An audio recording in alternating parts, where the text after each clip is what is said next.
I do appreciate প্রতিটি দলের এরকম ইনিশিয়েটিভ নেওয়ার দরকার আছে না নাই? যে কোনো দলে এই প্র্যাকটিসটা থাকার দরকার আছে না নাই? চাঁদাবাজদের সাথে আপনারা নিজেদেরকে মুক্ত ঘোষণা করবেন যে এরা আমার দলের কর্মী হতে পারে না। টেন্ডারবাজি, চাঁদাবাজি, দুর্নীতি, অপরাধ, দখলদারিত্ব, মজুদদারি, এগুলো সব কিছু একসাথে প্রতিরোধ করতে হবে, ঠিক কিনা বলেন? একটা মানবিক সমাজ যদি চাই, প্রতিরোধ করতে হবে। প্রিয় ভাইয়েরা, আল্লাহর শপথ নিয়ে বলি, এই নাসিহাতগুলো সবার জন্য, সব দলের জন্য, সব মতের মানুষের জন্য। আমরা কোনো দলের প্রতি মানুষকে ডাকি না, আমরা ডাকি ইসলামের দিকে। সব দলের, সব মতের, সব মানুষদেরকে আমরা আহ্বান জানাই, আসুন আমরা একটা সুন্দর সমাজ বিনির্মাণ করি। এই যে নতুন বাংলাদেশের এক সুযোগ এসেছে, আর জীবনে হয়তো আসবে না, সামনের 100 বছর এই সময় আসবে না। আসুন দেশটাকে আমরা সাজাই, আসুন আমরা দুর্নীতি বন্ধ করি, আসুন আমরা চাঁদাবাজি বন্ধ করি, আসুন আমরা দখলদারিত্ব বন্ধ করি, আসুন আমরা এক দল আরেক দলকে নিশ্চিহ্ন করার যে রাজনীতি, এটা বন্ধ করি। সব দলের প্রতি আমার আহ্বান, আমরা চাঁদাবাজ মুক্ত বাংলাদেশ চাই, জুলুম মুক্ত বাংলাদেশ চাই, ফ্যাসিজম মুক্ত বাংলাদেশ চাই, গুণ খুন খারাপি মুক্ত বাংলাদেশ চাই, আমরা নতুন ভোরের বাংলাদেশ চাই। ওই বাংলাদেশ পাওয়ার জন্য মুনকার প্রতিরোধে, অন্যায় প্রতিরোধে যদি বাঘের বাচ্চার মতো, আবু সাঈদের মতো 2 হাত উঁচু করে বুককে টান টান করে প্রসারিত করে দাঁড়াতে হয়, রাজি আছো মুসলমান? কারা কারা রাজি? আল্লাহকে হাত দেখিয়ে প্রতিজ্ঞা করো।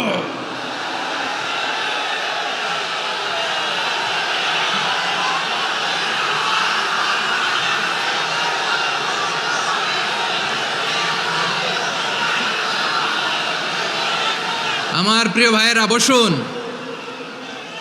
বসুন আমার ভাইয়েরা। ওরা ওদের যেই হাত দিয়ে টেন্ডারবাজি করে, চাঁদাবাজি করে, ইফটিজিং করে, দখলবাজি করে, যেই হাত দিয়ে, ওই মুনকার থামায় দেওয়ার জন্য আল্লাহর দে আমাদেরও 2টি হাত আছে না নাই? আমাদেরও হাত আছে, থামাইতে হবে, থামাইতে হবে, হিম্মত করতে হবে। আমার প্রিয় ভাইয়েরা, না থামালে আমরাই ডুববো শেষমেশ।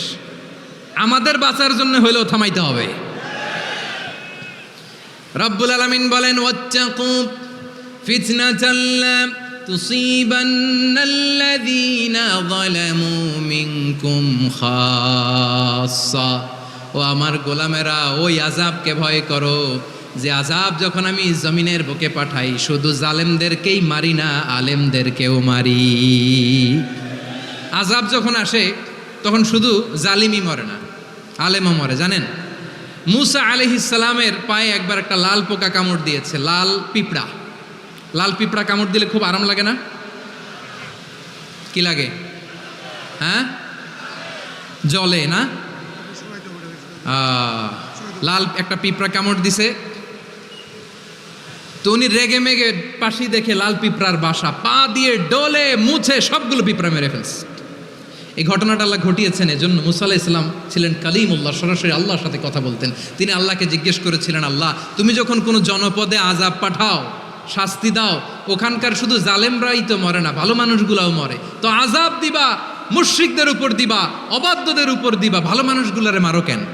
আল্লাহ বললেন, মুসা তোমার যে কামড় দিছিল পায়ের মধ্যে পিঁপড়া, কয়টা পিঁপড়া? জোরে বলেন। একটা পিঁপড়া, তো সবগুলারে মারলা কেন? রেগে মেগে পুরো পিঁপড়ার বাসা ভেঙে ম্যাসাকার করলা কেন? এই মুসা, আমি যখন অ্যাকশনে যাই, আমি যখন শাস্তি দেই, তখন এত বাস বিচার করা হয় না, বাস বিচার করা যায় না। যখন অ্যাকশনে যাওয়া হয়, ওইটা ডাইরেক্ট অ্যাকশন হয়ে যায়। চিল্লায় বলো ঠিক কি না? এজন্য আমাদের বাঁচার জন্য হলেও এই পাপ থামাতে হবে, এই শয়তানের অট্টহাসি থামাতে হবে, অন্যায় অপরাধ সমাজ থেকে আমাদের থামাতে হবে। কারণ আযাব আসলে ওরাও মরবে, আমরাও মরব। একটা জাহাজ 2 তলা, আপনি আছেন 2য় তলায়, শুনতেছেন? শুনতেছেন? জাহাজ কয় তলা? আপনি কোন তলায়? 2য় তলায়। নিচের তলার কিছু লোক জাহাজের তলা ছিদ্র করতে আরম্ভ করছে।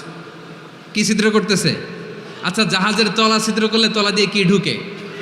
এখন আপনি যদি বলেন আমার কি, আমি তো 2 তলায়, আমার কি, আমি তো সেফ, আমি ইন দ্য সেফ জোন, আমি তো ভালো আছি, আমি তো ভালো আছি, ওরা ছিদ্র করে ওরা মরবে। আসলে কি শুধু ওরা মরবে?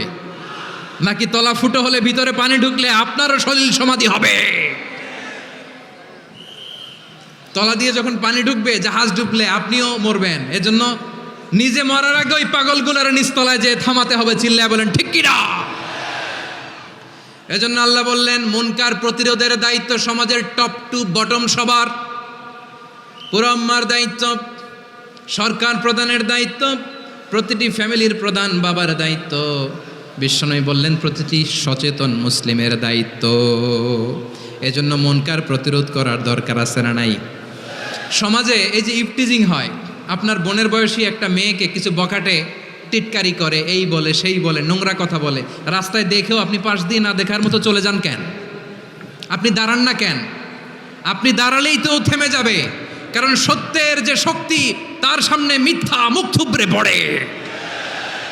আপনার সামনেও কিছুই না, নাথিং। আপনি দাঁড়ান, ওকে প্রশ্ন করেন যে আমার বোনকে তুমি ডিস্টার্ব করো কেন? আপনাকে দেখে আরো 5 জন দাঁড়াবে, 5 জনকে দেখে আরো 10 জন দাঁড়াবে। আমাদের নীরবতা আর আমাদের নিশ্চুপ থাকাই জালিমদেরকে আরো শক্তিশালী জালিম বানিয়েছে। এজন্য মুনকার প্রতিরোধের দায়িত্ব আমাদের সবার। রাব্বুল আলামিন বলেন ওয়ায়ানহা আনিল ফাহশাই ওয়াল মুনকারি ওয়াল বাগি ইয়াইদুকুম লাআল্লাকুম তাযাক্কারুন। বসুন। আল্লাহ বললেন আমি অশ্লীলতাকে নিষেধ করি, আমি সব ধরনের মন্দ কাজকে নিষিদ্ধ করি, সব শেষে আমি সীমা লঙ্ঘনকে তোমাদের জন্য নিষিদ্ধ করি। আলোচনা মনে আছে তো, না ভুলে গেছেন? নিষিদ্ধ করেছেন কয়টা জিনিস? 1 নম্বরে অশ্লীলতা, 2 নম্বরে মুনকার তথা সব মন্দ কাজ, 3 নম্বরে আল বাগি সীমা লঙ্ঘন, ক্রসিং দ্য লিমিট। সীমা লঙ্ঘন করা ভালো না। We all should know our limits. চিল্লায় বলেন ঠিক কিনা? একই আয়াতে আল্লাহ বললেন কুল ইন্নামা حرم ربي الفواحش ما ظهر منها وما بطن والإثم والبغي بغير الحق। অন্যায় ভাবে যে অবাধ্য হয়, যে সীমালঙ্ঘন করে, তাদেরকেও আমি এটা হারাম করে দিলাম। সীমালঙ্ঘন করা হারাম, সীমালঙ্ঘন করা হারাম। আল্লাহ বারবার বারবার আমাদেরকে ওয়ার্নিং দেয়। যখন আমরা থামি না তখন আল্লাহ ধরে, আর যখন ধরে তখন ছাড়ে না। ধরে ধরে ধরে না, ধরলে আল্লাহ। ফেরাউনকে কিন্তু হুট করে ধরে নাই, আপনারা জানেন 9 বার ওয়ার্নিং দিয়েছে। ফেরাউনকে আল্লাহ তাআলা ওয়ার্নিং দিয়েছিল কয়বার? বীর চট্টলার বীর সেনানীরা আওয়াজ করে বলেন ফেরাউনকে ধরার আগে ওয়ার্নিং দেওয়া হয়েছিল কয়টা? রাব্বুল আলামিন বলেন ওয়ালাকাদ আতাইনা মূসা 9 আয়াতিন বাইয়িনাত, 9টা মুআজিজা দেখিয়েছি। 1 2 3 বারবার এইভাবে রিমাইন্ডার, ওইভাবে রিমাইন্ডার, এইভাবে নাসিহাত, ওইভাবে দাওয়া। ফাকুলা লাহু কাওলান লাইয়িনা, নরম করে বলো, সফট করে বলো, যত ওয়ে হতে পারে দাওয়া মেথডোলজির। মুসা আলাইহিস সালামের সব অ্যাপ্লাই শেষ, 10ম বারে যে আল্লাহ ধরছে। 10ম বারে যে ধরেছে। এজন্য আল্লাহ বলেন আমি সীমালঙ্ঘনকে পছন্দ করি না। কোরআনের অন্য আয়াতে বাগীকে বলা হয়েছে আল ইতিদা, সীমালঙ্ঘন যারা করে তাদেরকে আল্লাহ বলেছেন মুতাদিন।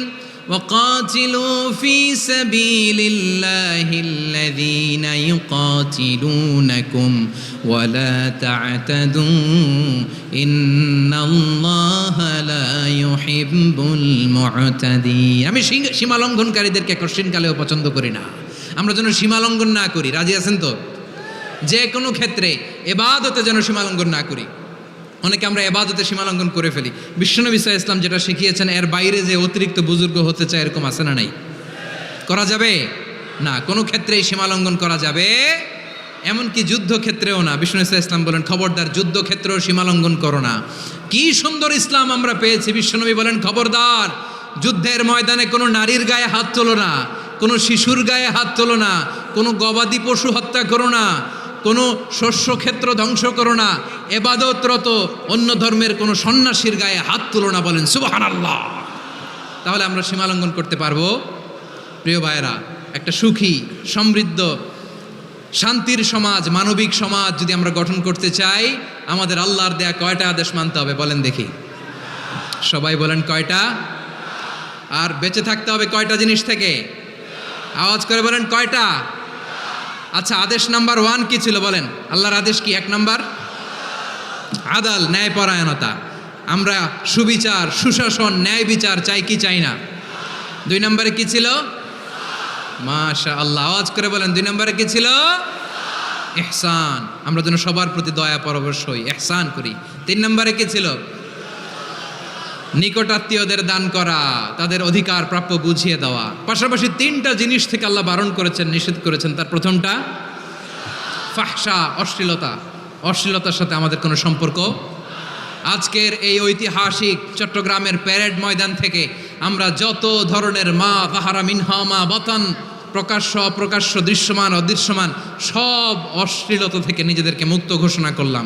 অশ্লীলতাকে আমরা না বলে দিলাম। আওয়াজ করে সবাই বলুন নো।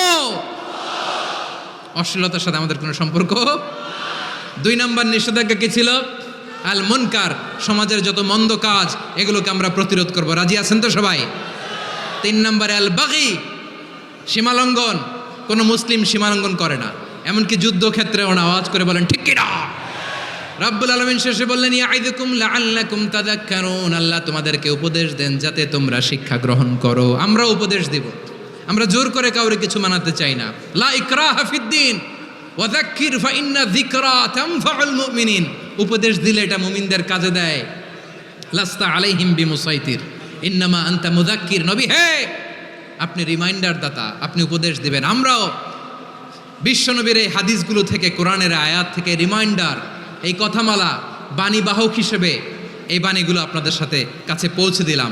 আমরা আল্লাহ তাআলার কাছে প্রার্থনা করি, আল্লাহ আমরা যেন আদল দিয়ে আমাদের সমাজকে গঠন করতে পারি। আল্লাহ আমরা যেন ইহসান করতে পারি, আমরা যেন নিকটাত্মীয়দের দান করতে পারি। আল্লাহ যত ধরনের অশ্লীলতা, অনাচার, মন্দ কাজ, সীমালঙ্ঘন, অবাধ্যতা থেকে যেন আমরা বেঁচে থাকতে পারি।